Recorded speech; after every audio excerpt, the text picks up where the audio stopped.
अस्सलाम वालेकुम दोस्तों, तुसी वेखदे पे हो पाक पत्रकास्ट ते मैं तुहाडा दोस्त अहमद फरास।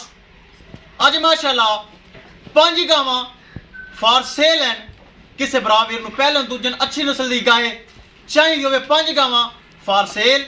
लोकेशन है बुंगा हयात, तहसीलो जिला पाक पतन शरीफ। मोबाइल नंबर है साडा 0300 पूरा 8754 743। व्हाट्सएप नंबर भी यही है जी, ते लोकल नंबर भी यही है। माशाल्लाह गावां माशाल्लाह बहुत अच्छी खड़ियां ने। किसे बराबर चाहिए मन रब्ता कर सकता है। ए जोड़ा ते मुल बड़ा थोड़ा लगाया सी 14 साली फ्रीजर बच्ची वाली 4,75,000 रुपये डिमांड। थोड़ा बहुत प्यार मुहब्बत करके गलबात करांगे। शफीक भाई फैसलाबाद तो आया। दूसरी माशाल्लाह लगाई सी वो भी बच्ची वाली।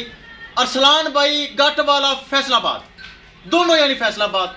ओ भाई ने ऑनलाइन परचेज की है, ऑनलाइन खरीदी। पहले भी गाँव लैके जाना, मेरा पक्का सब्सक्राइबर है। वो माशाल्लाह उन्होंने ली है। ए भाई शफीक बहुत प्यारा वाला वीर है। गलबात करांगे फिर करांगे लोड़ी। अस्सलाम वालेकुम भाई जी, की हाल है? ठीक भाई जी, साढ़े को आए हो, गाँ पसंद आई है? बिल्कुल पसंद आई है।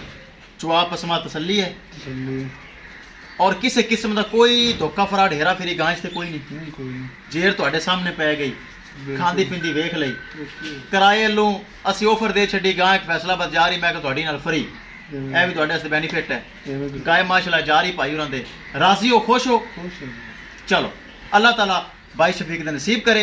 दोस्तों इस तो इलावा गावां अपने को मौजूद हैं। किसी बराबर का दिल करे राबता करके परचेज कर सकता है। ए माशाल्लाह अरसलान भाई दी जाएगी फैसलाबाद गठ वाला, ए जाएगी फैसलाबाद मक्कूवाना, ए मक्कूवाना जाएगी। अल्लाह ताला मालिक दा नसीब करे। डाला थोड़े लेट है, गड्डी नंबर एक एक चीज करो क्लियर। जोड़ा छड़ के अल्लाह ताला मालिक दा नसीब करे कर दे लो।